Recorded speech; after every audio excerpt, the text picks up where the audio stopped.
I'm calling the October 8th meeting of the Montgomery County Planning Commission to order. Mr. Lankus, if you'll perform a roll call. Mr. Kroll. Here. Miller. Here. Ms. Sharp Robinson. Ms. Simpkins. Here. Mr. Waltz. Mr. Workman. Here. Mr. Linkus here. Vice Chair Foster. Here. Chair Rice. Here. And the agenda, is there any additions or corrections? Move approval. Second. I got a motion for approval and a second for approval of the agenda. All those in favor signify by saying aye. Aye. Those opposed likewise. And let's see, the next up on our agenda is the public address. I'll mention that if anyone is here, is present they want to address the Black Diamond special use permit, they would need to do so during the public address portion. And so I'll open the floor now for public address. If any citizen would like to approach the commission, do so now. Excuse me. Seeing none, we will close the public address portion of our meeting and go into old business, which is a request by Black Diamond Resources LLC for a special use permit to allow a clean earth fill area exceeding 15,000 cubic yards and a contractor storage yard. And we'll mention that we will vote on these two items separately. One for the SUP and then one for the contractor storage yard.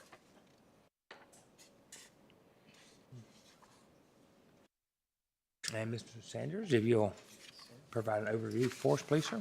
And I do.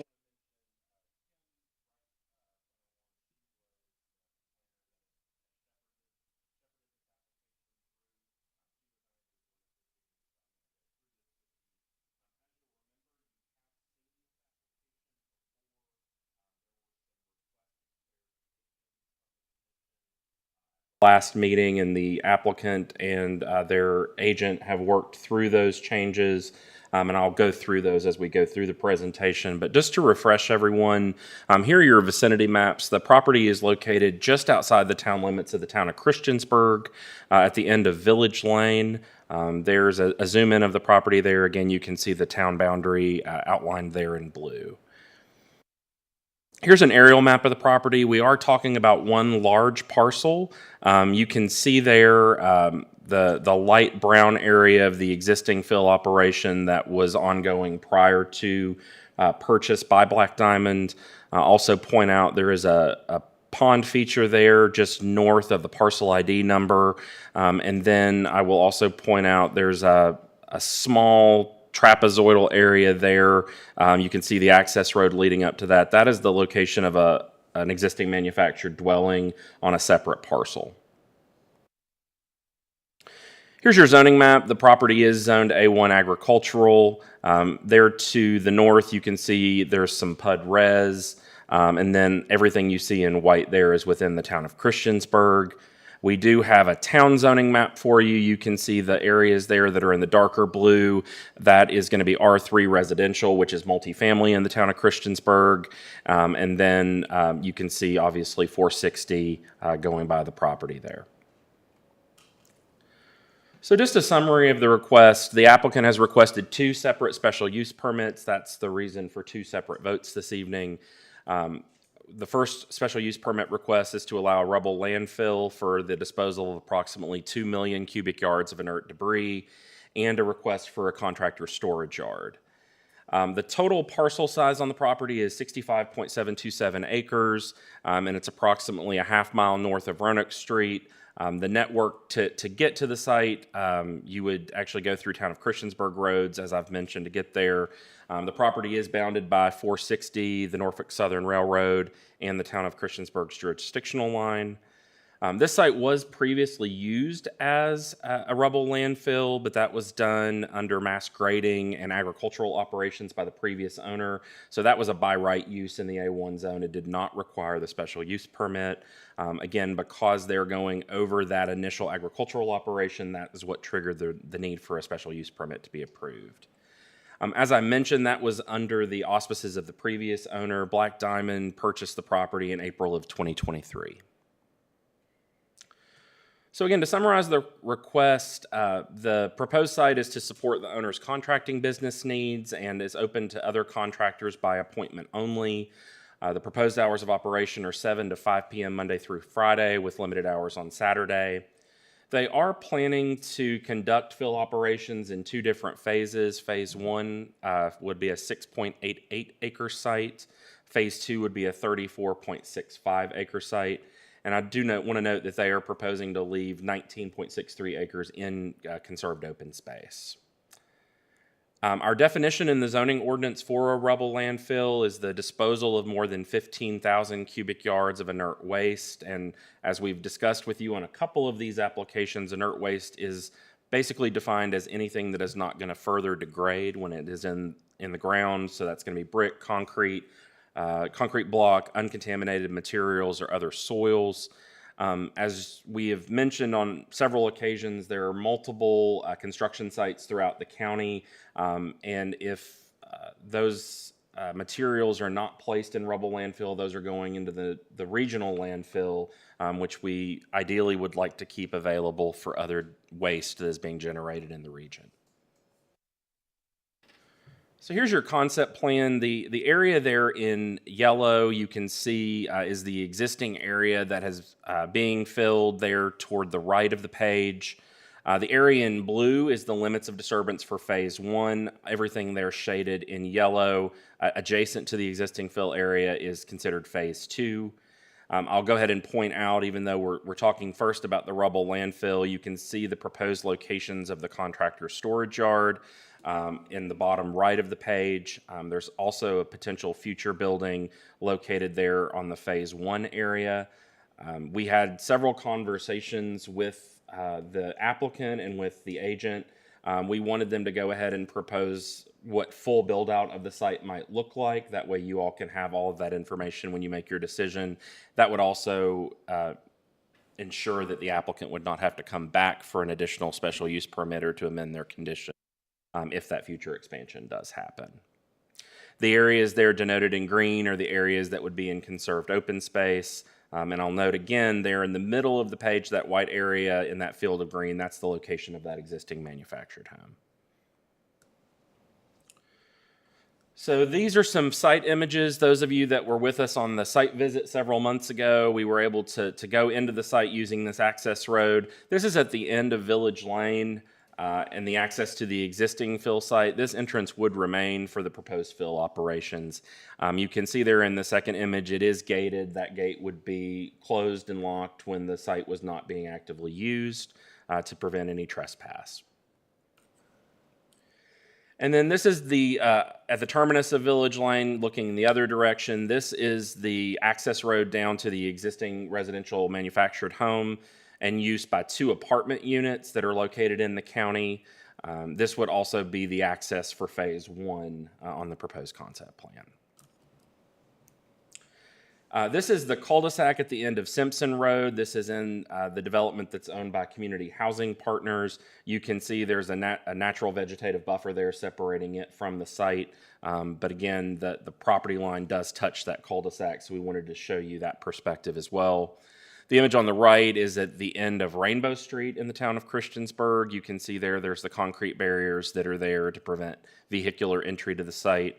I do want to note that in the proposal, no fill operations will be using Rainbow Street, but the contractor storage yard that is proposed would be utilizing that entrance off of Rainbow Street.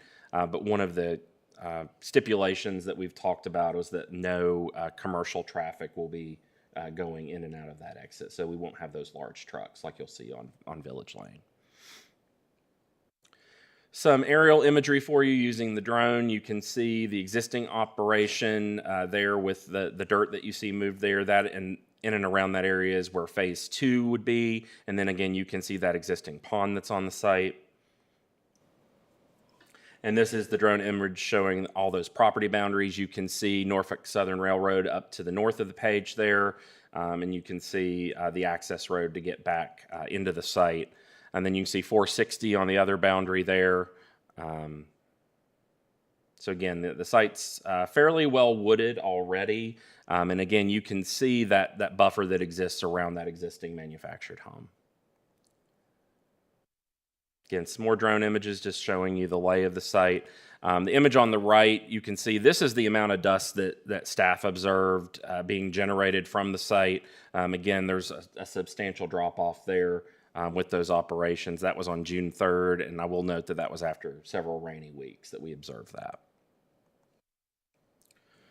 So when we look at the impacts of the proposed rubble landfill, again, as I mentioned, the site would be accessed from Village Lane, which is approximately 0.64 miles from Roanoke Street. The access to the site does involve navigating through several neighborhood streets. Again, to orient you, this is behind the former Hubble Lighting facility. The applicant estimates 0 to 30 dump truck trips per day. That's really dependent on the amount of construction that's going on in the county and the number of contractors that are utilizing the site to dispose of debris. I will note that the town of Christiansburg had records of previously investigated issues related to mud and rock on the roads in 2018, 2019, and 2021.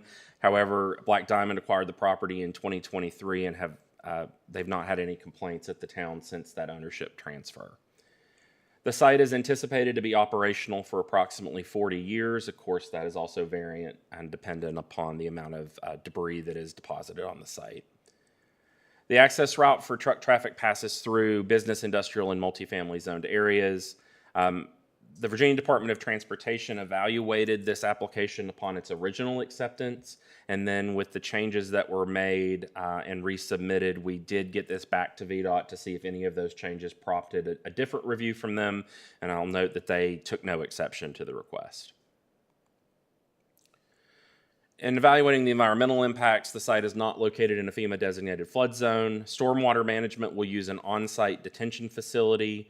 As has been our practice with other debris rubble landfills, when each phase of the fill site is full, it will be closed out, capped, and stabilized, and then revegetated with grass. All areas that are designated as conserved open space shall remain protected and undisturbed. And as I noted, when on site, staff observed some minor dust as a result from the dump truck driving onto the site, but I'll note to you that was further into the site and not up near the areas where the residences are located.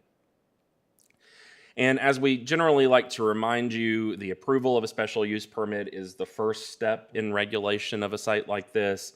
A stormwater management plan will be reviewed at the time of site plan review by environmental services and any other applicable agencies. The site would require routine stormwater inspections by our environmental services team and would require an annual special use permit compliance inspection by our code enforcement division within planning. And then I will note also that the fill areas cannot be used for future construction. In terms of aesthetics, noise, and security, as I mentioned, the hours are limited to 7 a.m. to 5 p.m. Monday through Friday with some limited hours on Saturdays. There will be 1 to 2 employees on site for grading at any given time. The multi-family residential units, as I mentioned, are located immediately adjacent to the site. The applicant has spoken with the residents in those units to make them aware. I believe, and I can defer to them on this, they have a town of Christiansburg police officer there that has said that they've never had any issues with the site. The town didn't indicate any noise complaints that have been received from the existing operation or the prior operation. The anticipated increase in noise will be generated from the site and associated traffic. When on site, we observed noise from some braking, tailgate clambering shut when the dump truck was on site and operation of grading equipment. Those are pretty standard noises that you would expect from an operation like this. There is no lighting proposed for the fill site, and as I mentioned, that locked gate prohibits vehicular access on site after hours. This is in an area of the comprehensive plan designated as urban expansion. There are your comprehensive plan goals that are addressed by this application. Again, a definition of urban expansion, coordination between government, municipalities, residents, and land developers is required to accommodate 80% or more of future development within the urban expansion areas. As I noted earlier, as we continue to see increased residential and commercial development in the county, that is generating more debris that needs to be disposed of. So staff's opinion is that this facilitates that expansion in other areas of the county. Additional regulations within the zoning ordinance provide guidance on consideration of impacts generated by these uses. It's important to mitigate those potential impacts when possible and to ensure that the infrastructure within the town of Christiansburg is not negatively impacted. One of the items that has been conducted since the last time that you reviewed this application, there was a pavement analysis done along Village Lane. There were core samples that were taken to ensure that the roadbed would be able to accommodate the volume and the weight of the vehicles that would be accessing the site. Those samples were provided to the town of Christiansburg, and they took no exception to the approval of the use after reviewing that information. These are the restrictions that are in the zoning ordinance related to landfills. I just wanted to put these up there for you. You've seen these on multiple occasions. But again, beyond even the special use permit conditions, these are the items that are codified in code that we would be looking at as we go forward. So as a result, staff does recommend approval of the requested special use permit for a rubble landfill with the following conditions. Use of the site for a rubble landfill cannot extend beyond the boundaries of the area shown on the site concept map prepared by Foresight Design Services dated 9/19/25. All boundaries of the approved fill area shall be adequately marked on the property and shall remain in place throughout the time of the rubble landfill is operational. The fill area shall maintain minimum buffers as shown on the concept plan dated 9/19/2025. This buffer requirement may be accomplished with existing vegetation and or new evergreen plantings, and then revegetation of the perimeter is required if the buffer area is disturbed. The access road shall be maintained in passable condition at all times. A dust management plan shall be in place for the access road and must be provided to the county prior to the approval of the site plan. All permits from other agencies, DEQ, Army Corps, etc., must be provided to the county prior to the approval of the required site plan. And the hours of operation shall not exceed 7 a.m. to 5 p.m. Monday through Saturday. The site shall be closed on Sundays. Staff wrote that condition in that way because, again, those Saturday hours are variable. And from an enforcement perspective, it's much easier for us to set the same limit as the weekdays to accommodate those variant hours on Saturdays. Adjacent property owners were notified in accordance with the Code of Virginia and Montgomery County Code. Public hearing signs were placed at the property at Simpson Road, Village Lane, and Rainbow Street. Legal ads were run in the News Messenger. We did receive one letter of concern at the time of original application. That was from an adjacent property owner that was concerned about encroachment from the operation onto their property. That was primarily a civil matter, and the applicant did meet with the property owner and has addressed that concern. And additional comments may be received during public address. No one spoke this evening. I did also want to go back to the placement of the public hearing signs because there was a question about that. We are very cautious when we place those signs to be on the actual property that is being considered for the application.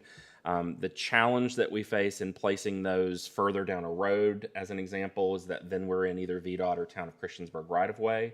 And those signs could get damaged or removed, so we're always very cautious with that. But I do know that was a concern that was raised by a member of the public. With that, I will take any questions that you have on this piece. John Neal from Foresight Design Services is with us, as well as the applicant. And then I'll move into the presentation on the special use permit for this contractor storage yard before you take a vote. Do we have any questions for Mr. Sanders? John, did you want to add anything? Applicant, Mr. Neal, would you like to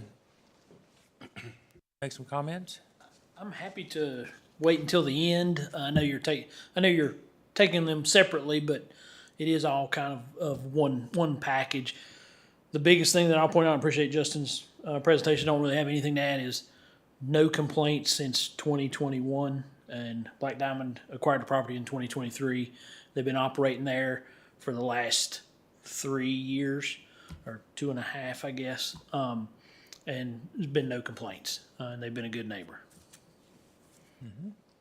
And happy to answer any questions you have on this or the storage yard after. Will there actually be sales of this product from the site, or is it dump site only? No, sir. It is only a dump site, and I'll look to Rick to confirm that. I can clarify that. Okay. too. Yeah.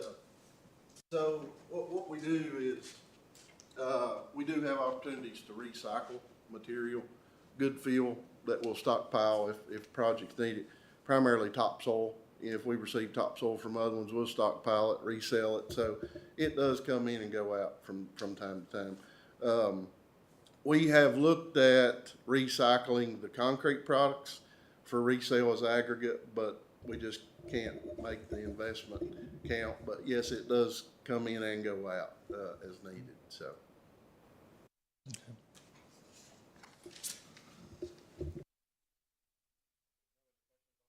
Move on to the special use permit request for the contractor storage yard. Again, summary of the request here, similar hours to what you're going to see for the rubble landfill, 7 a.m. to 5 p.m. Monday through Friday, again with some Saturday hours. The contractor storage yard would not be open to the public. There are a total of 3 structures that are planned for the future with unknown square footage at this time. Again, that's going to depend on the needs of the applicant at the time of construction. Equipment stored on site will typically leave the site and remain on active job sites, and equipment will return to the site for service, maintenance, and storage. And again, I've provided the definition there of a contractor storage yard for you.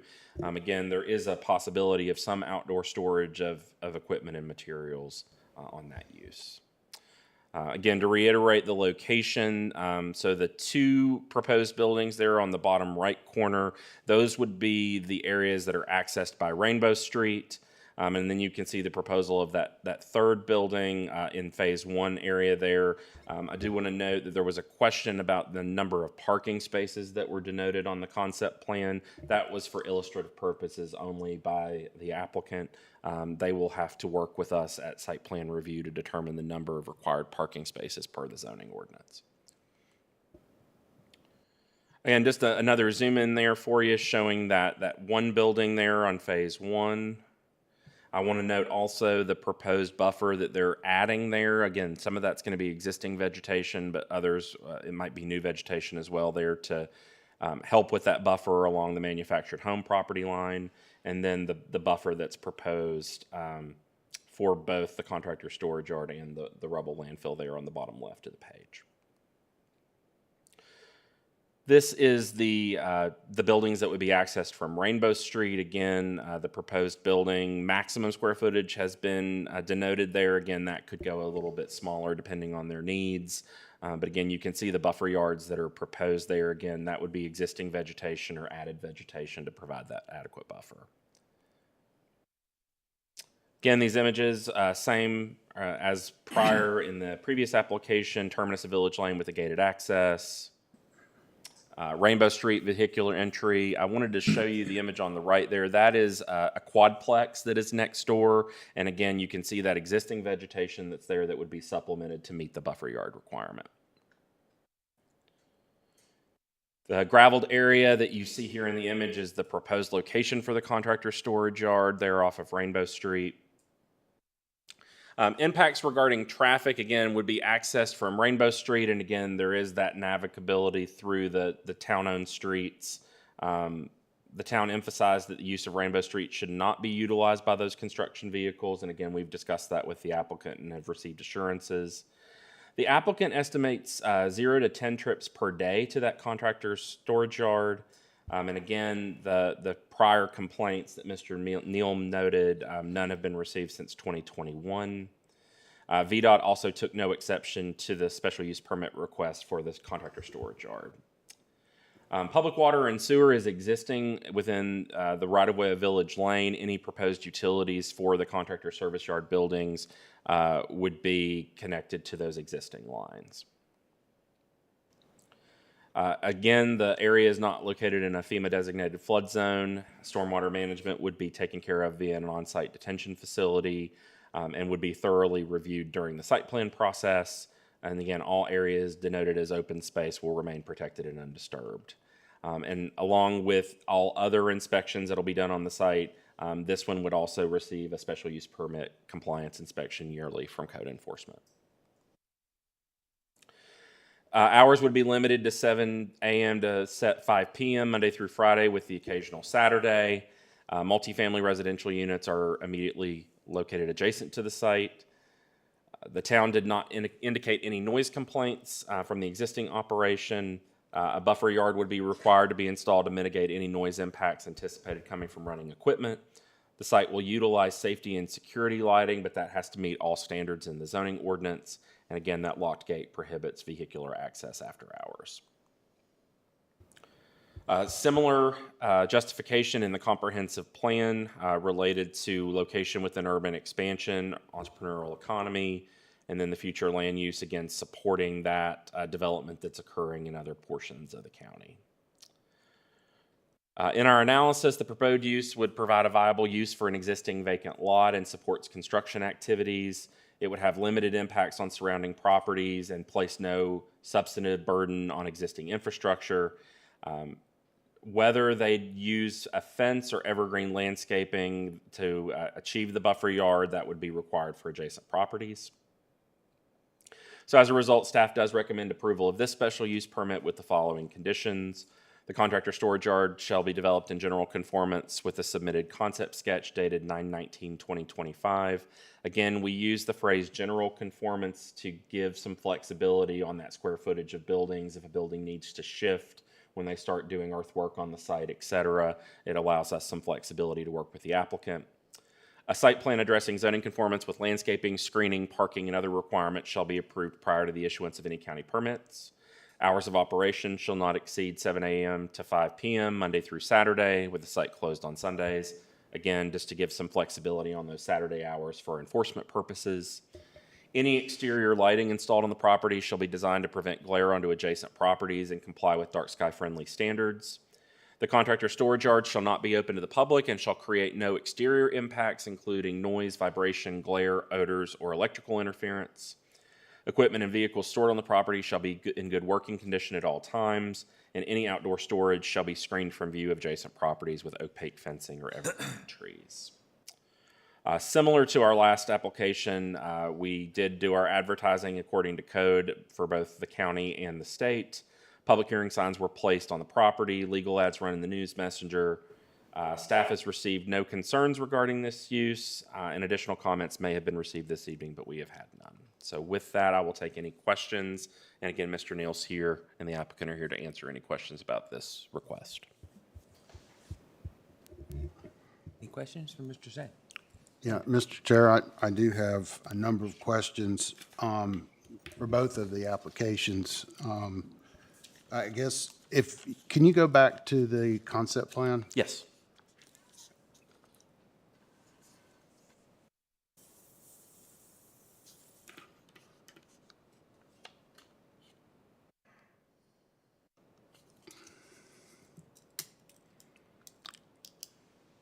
Go to the full plan. There you are. Okay, so it looks like we're showing buffers, but not all of the adjacent properties are shown with the buffer as it's depicted on this.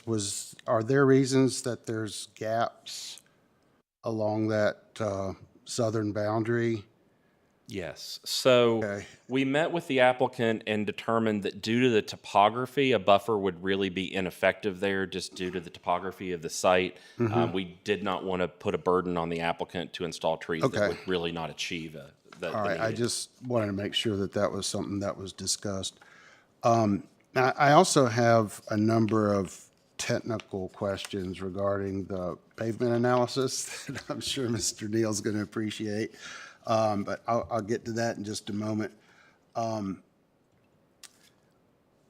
You had mentioned in the staff report that building construction on the fill areas is not allowed, but it appears that the building that's proposed in the phase or I guess it's the blue area, is on fill. Is that a contradiction? So that's their limits of disturbance that's noted on the concept plan. John, I'm going to defer to you to answer that question on where that's located specifically on the site. And again, from a, I guess, a regulatory standpoint, is that just an engineering principle that the county is applying, or is that in a building code or ordinance? So construction on fill is allowed, but there has to be compaction testing that is done to verify that it is safe to do so, and that's in the building code. The county's preference is not to build on fill, but it is allowed in code. But again, I'm going to defer to John on the conversations that they've had there on the location of the buildings. Okay, so, and then, I guess, going back to, this would apply to both of the applications. One of the concerns I think that has been expressed, and I have a concern, is about the volume of traffic going in and out. And I appreciate the applicant doing that extra effort to evaluate the pavement. But as far as the volume is concerned, did you all discuss during any plan review or development of the conditions, any limitations to the number of trucks that could go in and out in a given period of time? I know the applicant said 0 to 30 per day is what they foresee, and that's fine, but that's not a condition. And my concern is that once this gets opened up to a commercial operation and there's paid people paying to bring the material in, and assuming that things are going well with the economy and construction continues to stay busy, and they need a place to put this, that this place could get very, very busy. So my concern is a lot of the decisions that are being made are based on assumptions for the frequency of vehicles coming in and out. And I guess my concern is that we really don't have any way of monitoring or regulating that to make sure that we're not exceeding the assumptions on which we're evaluating the application. So I'd like to see if we could figure out a way to tighten that up a little bit. And then my last comment is related to the public utilities.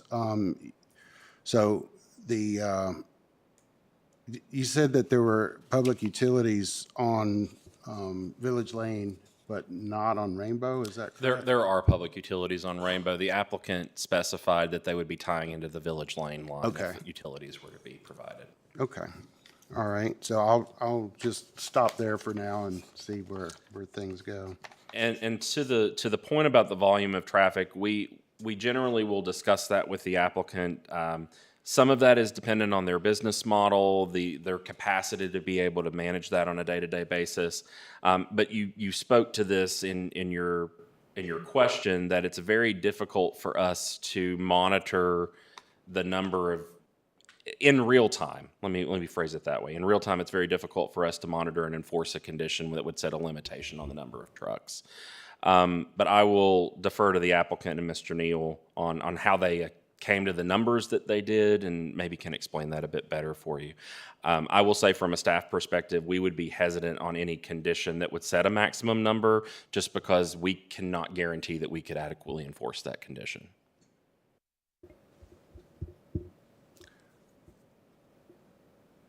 Well, that seems like we're opening a pretty wide door. If we can't enforce something we're concerned about, so we're not gonna put a condition on there.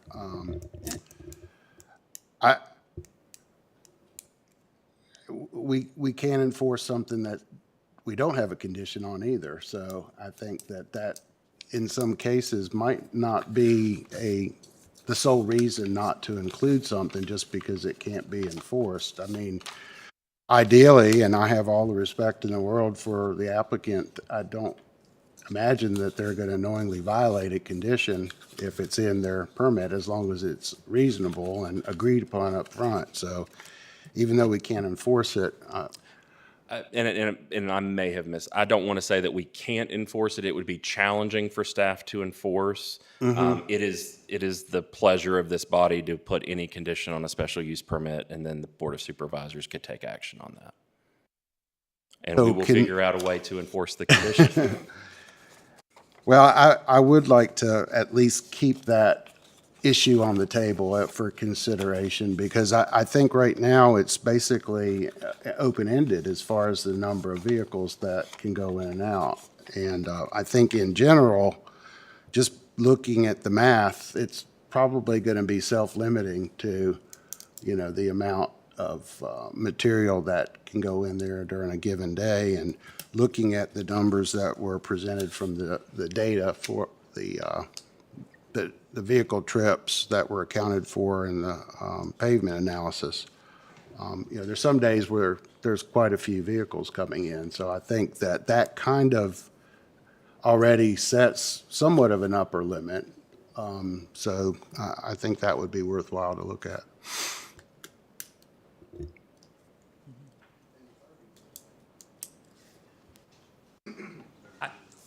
I agree with Mr. Kroll that it is very open-ended, and this one site will be operational for 40 years, so.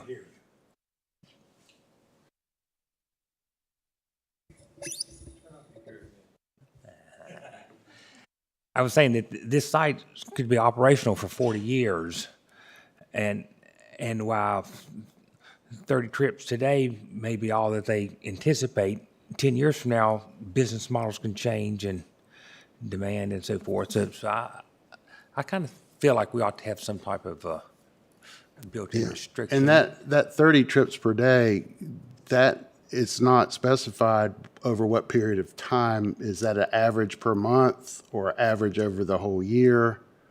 On some days, there were significantly more than 30 trucks that came in based on the load counts that were done. So that the 0 to 30, I think, is, and correct me if I'm wrong, that's an average over a 12-month period, right? So, that in and of itself creates some question about, if you've got a lot of traffic coming in on a day, but you're averaging that over a longer period of time, you still have a lot of trucks coming in and out on that given day. But from an analysis standpoint, I mean, there has to be a baseline that we're using, so I'm fine with that. So I do have some technical, and I don't want to dominate this conversation. If there are any other commissioners that have questions for staff or. Do we have other questions before? Yes. I would just like to get clarification for the contractor's storage yard, that all the equipment or vehicles that will be found there will be owned by the contractor. Would not be your friends or your relatives or anything, just needing to leave something there because they didn't have any other place to put it. You anticipate it all being your equipment? Yeah. Okay. Okay, thank you. Is it okay if I come on up? Yes, come on, please, sir. So appreciate on the storage yard, in particular for the building in the blue area. Certainly there's going to be fill within that whole fill area, but we would not be constructing the building on fill. And that'll be proven when we submit the site plan to the county and they review the site plan process. So this is an illustrative example of generally where the building is going to go, and the fill area and the contractor storage yard is not a site plan. I think, I personally think that you can build a building on fill if it's done correctly. So Yeah, I sure, don't have and we any can. fundamental problems with that. It's just, it's not clear that the area that's depicted here in the blue, what the limits of fill versus limits of disturbance versus That's the entire blue area. is fill or, Is potential fill, graded area, both cut and fill, and the contractor storage yard is that's defined by the fence there. Okay, great. If that helps. And, sorry, let me pull this. So, I do have some other questions about the pavement And analysis. I don't have that with me, so I'm happy to answer questions. I may have to ask you for your copy to look at something if you ask me something. But I know we went through, they took the samples, we measured the whole cross section, went through the VDOT pavement design guide, kind of reverse engineered from the pavement design guide, and confirmed that everything there matched the traffic counts that Rick had provided over his course of the year. And then we submitted that to the town of Christiansburg. They reviewed that and approved it. Right. I guess my issue is I've got maybe some fundamental disagreement with the methodology. It's minor, but I did want to point it out. But I think overall, the analysis supports the conclusion, but the devil's in the details. For instance, the number of trips that were estimated based on the load counts, those were trips for loads that came into the facility and dumped on a given day, and those were counted. So those were one-way trips. The ITE trip generation chart assumes trip ends, which is in and out. So in the context of looking at wear and tear on the road, I think we were looking at one-way traffic going in, which were the loaded trucks, which you use the 20 multiplier to equate to the ADTs, and that was fine. But I think what we neglected was the outbound trips, which would have less than 20 multiplier, but those trips were not accounted for in your calculations. I did look at it, and it doesn't really, it doesn't tip the scale the other way, so I That's where think you're that was gonna fine. be my But response. but there were, since I made a big deal about doing the pavement analysis last meeting, I did want to clarify that I think that it does work, but it's, the actual assumptions that were made, I think, I think if we need to use, be looked at.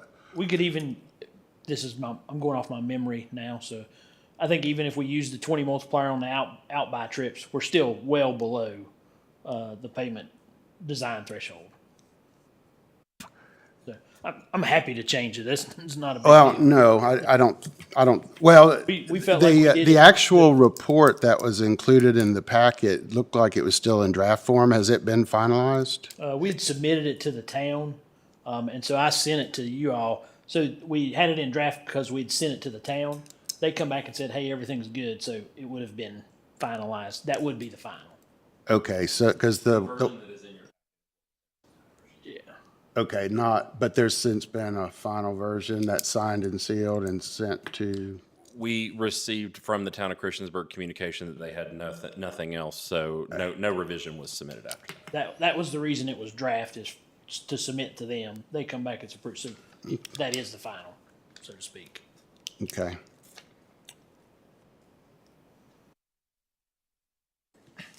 Okay, that's all I have. Mr. Neal, Yes, sir. could I ask a couple of questions? Sure. To Mr. Kroll's point about the trips, 30 trips a day is 3 an hour. Is that enough? Yeah, so we put the 0 to 30 in there when we looked at the entire thing and kind of coming up with an average. There is no way to predict on any given day the number of trips on a single day throughout the course of an entire year.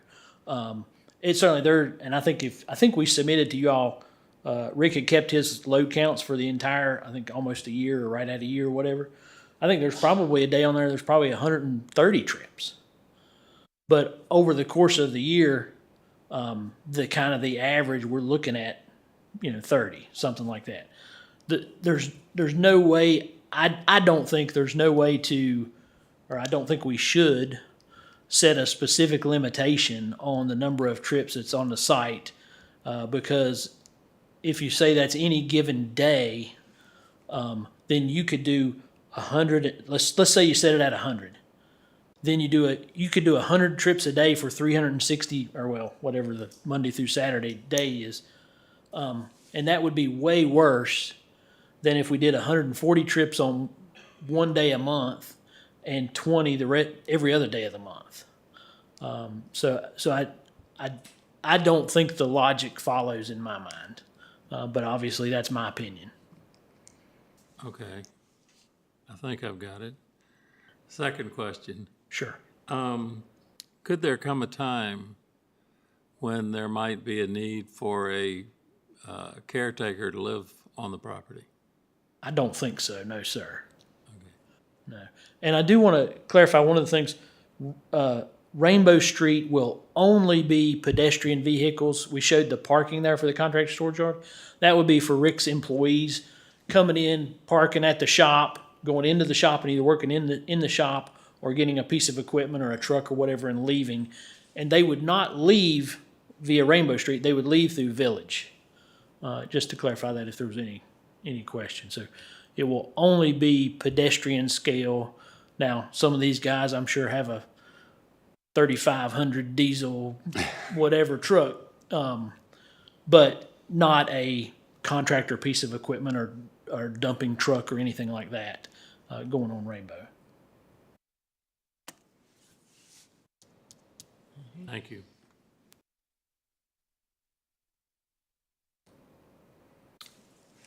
Any further questions for the applicant?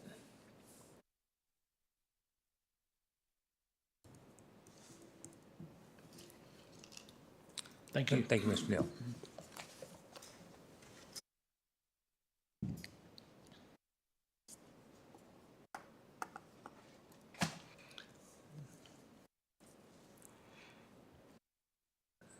So the first item would be the special use permit for the rubble landfill.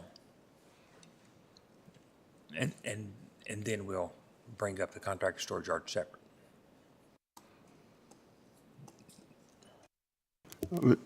Mr. Chair, I move approval with staff's recommendations for conditions.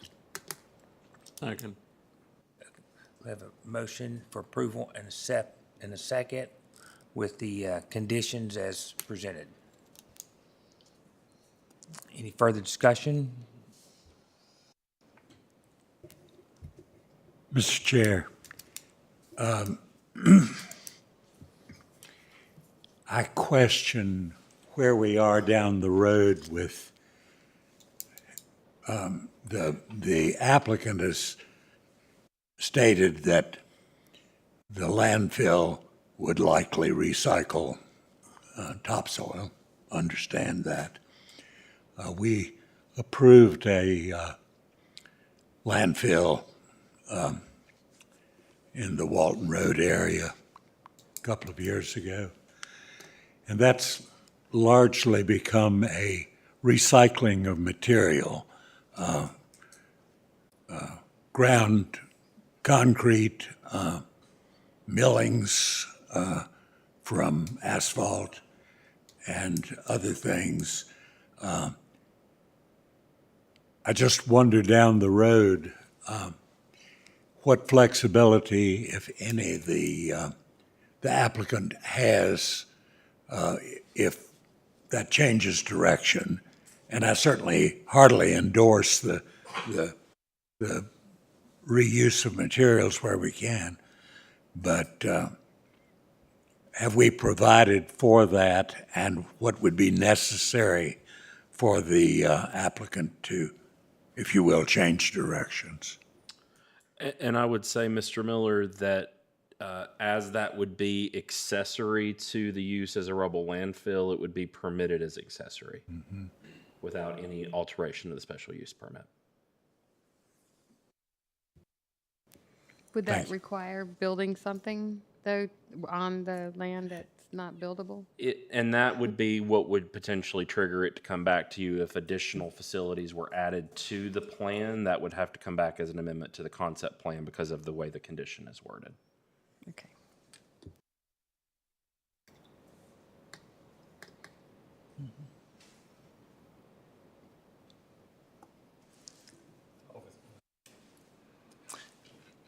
Any further questions? Okay. We'll probably ask for a roll call vote. Mr. Linkus, if you don't mind. Okay, Mr. Kroll, Yes. Mr. Miller, Yes. Simpkins, Yes. Mr. Workman, Yes. Mr. Linkus, yes. Vice Chair Foster, Yes. Chair Rice. Yes. Unanimous. And then we will entertain a motion for the contractor storage yard.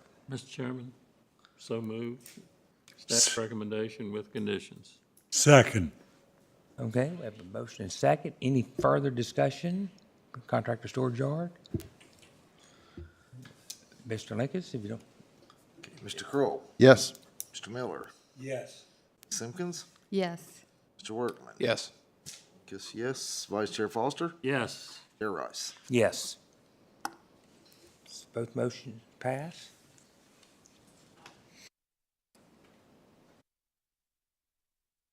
And I guess it goes to the board of Yes, so supervisors? that will go to, that is scheduled to go to the Board of Supervisors on October 27th, and that meeting will be at 7:15 PM in this chamber.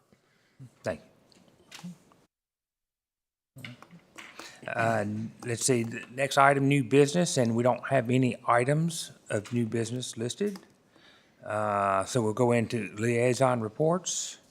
And the board of supervisors, Mr. Grafsky.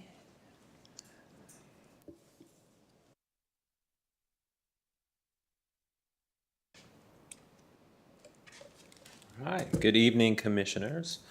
Thank you, as always, for this opportunity, and thanks for your service. Just a couple of quick updates. We were all together on Monday, really enjoyed that. Mr. Cole, enjoyed getting to know you a little bit better, sitting next to you there. So my only update from the Board of Supervisors side was in relation to the Montgomery Matters update that we all got. So I won't go through all of that, but I will say just how encouraged I was by the updates that you provided, Mr. Sanders. So thank you. Thanks to your team for all the hard work that's been going into that. I was particularly encouraged by just the level of engagement from the community that we've received. So, really looking forward to that plan. Pivoting to the PSA side of things, you may know or may recall, so the Board of Supervisors recently went through a process of integrating the PSA operations into the county, which resulted in the creation of a Department of Utilities. So I'm happy to share that the Department of Utilities has hired Justin Shepard to be its director. Mr. Shepard will join us from the town of Christiansburg, where he was most recently their assistant director of utilities. So he's got experience, local experience. And Justin will start with us on October 28th, so just a couple of weeks from now. And then the other thing of note for you all is that the PSA should be receiving an updated study related to water sewer capacity in the Eastern Montgomery part of the service area. And I just bring that up because I anticipate that the results of that study may influence any future proposals that come before this group as it relates to the Fotheringay project out there in Elliston. But yeah, we'll get those results, and I'm sure those will be shared with this group as well. All right, that's all I've got for you tonight. Okay. Thank you very much. All right, appreciate it. Thank you, sir. And Blacksburg Planning is Ms. Sharp Robbins. I can give a few updates if you'd like. Okay. So since Mr. Sharp Robinson's not here, the town of Blacksburg has several applications that are coming through related to student housing, some redevelopment proposals along University City Boulevard as well as Webb Street in the town of Blacksburg. They are also continuing work on their downtown northwest development plan that is looking at a zoning district in that part of downtown that would allow increased density and increased height. So they're continuing to work through that process as well. And then as Ms. Sharp Robinson mentioned with you last time, I believe the study, the survey that is open for a new potential community center for the town of Blacksburg is either still open or has just closed. They're going to be moving forward with that plan as well. So lots of exciting things happening with our neighbors in Blacksburg. Yeah, sound good. And the Christiansburg Planning Commission, Mr. Waltz, he's not here, okay. It seemed like they have a rezoning on They do have a Kimball. rezoning, and it is on, the name of the road escapes me, but it's a rezoning for some housing. The planning commission has met, and then the town council will be taking that up at their next meeting, I believe. Okay, sounds good. And then the Radford Planning Commission, Ms. Simpkins? Yeah, they met on 9:15. I was out of town, but on the agenda, they had only one item for their work session, and it was to continue working on the zoning ordinance. Okay. And Tourism Council, Mr. Miller? No report. Okay. And Parks and Recs with Mr. Workman? The Huckleberry Bridge project will start November 3rd, so be prepared for disruption in that area, the trail. And then on September 27th, there was the dedication at Teal Park, and Mr. Miller did a wonderful job representing his community out there and this commission. So that's all I got. Okay. And then Planning Director's report, Mr. Sanders? Yes, I am happy to say that Ms. Hopkins is back full-time this week. Well, good. So it has been a pleasure sitting at the dais with you in her stead, but I am very glad to have her back, as are the rest of us. So we look forward to having her back with us at our next meeting in November. You all have some goodies at your places there. That is in recognition. It is National Community Planning Month. The Board of Supervisors has designated October 2025 as National Community Planning Month here in Montgomery County. And as a thank you from staff for your continued service, we have a few goodies there for you, some county and Montgomery Matters items for you. I just want to say on behalf of staff, thank you all so much for your continued service. We thoroughly enjoy meeting with you once or twice a month, and we enjoy having you in the office when you come by. It is not lost on us the commitment that you all make being here and being active participants in county planning. So thank you for your service and your friendship as we move forward. We have a lot to celebrate in our office in addition to Bree coming back with us. We have had several staff members that have pursued professional development, and I want to make sure that they are recognized. Shelley Caldwell, our planning coordinator, received her certified zoning official designation from the Virginia Association of Zoning Officials. So let's give her a round of applause. Shelley also yesterday completed her certified Board of Zoning Appeals training through Virginia Commonwealth University. So Shelley has been quite busy in addition to all of her other tasks that she is managing in the office for us. Laura Rogers, our code enforcement officer, recently received her certified zoning administrator credential from VAZO. So we're very proud of Laura as well. Liam Ward, our transportation planner, received his local administered project certification from VDOT. And then Amanda in our office received her certified planning commissioner designation as well. So I think it's important to recognize staff when they make this effort to become certified. It better serves our citizens and better serves you as a commission. So I want to just recognize our staff. The last note that I have for you this evening is just a save the date for you. As you'll note, November 12th, our regular meeting, that has been canceled. The Board of Supervisors will be meeting that evening as they will be coming back from a conference. So we will meet on November the 19th. Do want to note that we have our final Montgomery Matters Open House of the year. That's going to be here at the Government Center on November the 17th. We'll be looking at the large number of recommendations that have come forward for the various parts of Montgomery Matters and vetting those with the public. We are also in the process of developing an online survey that we can put out into the community to get feedback from those individuals who aren't able to attend with us in person. We have been working on some very creative strategies to get the word out, so more to come on that. And then December the 17th will be our one meeting in the month of December. That, of course, is pending both weather and the receipt of applications. We have received notice from several different applicants that they are planning to submit applications in the next few months. But again, the timing of that is going to determine whether we're going to be meeting in December.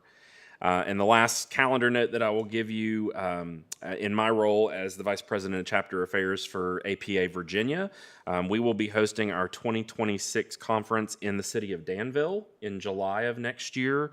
The dates there are July 26th through 29th. There is a very large registration discount for planning commissioners, and there is the opportunity for you to come in just for the day's programming. As we get a little closer to the conference in 2026, I'll be sharing more information with you if any of you would like to participate. And that's all I have. I'll entertain a motion to adjourn. Mr. Chair, Motion and second to adjourn. All those in favor, signify by saying aye. Mr. Miller has. Oh, I'm sorry. sorry. I'd just like to say that while we're handing out kudos, Mr. Sanders has done an absolutely great job with Montgomery Matters, with the citizenry, with the meetings. I've attended several of the meetings. I haven't met my wife's standard. She, I think, has been to every meeting. But just the quality of the work that was done by you and your staff and by your reports out to us and especially to the supervisors, I think it's just been an extraordinary experience. So we thank you. Yes, sir. Thank you, thank you. Uh-huh. And I'll second the motion for, Okay, all those in favor of adjourning signify by saying aye. Aye. Aye. We're adjourned.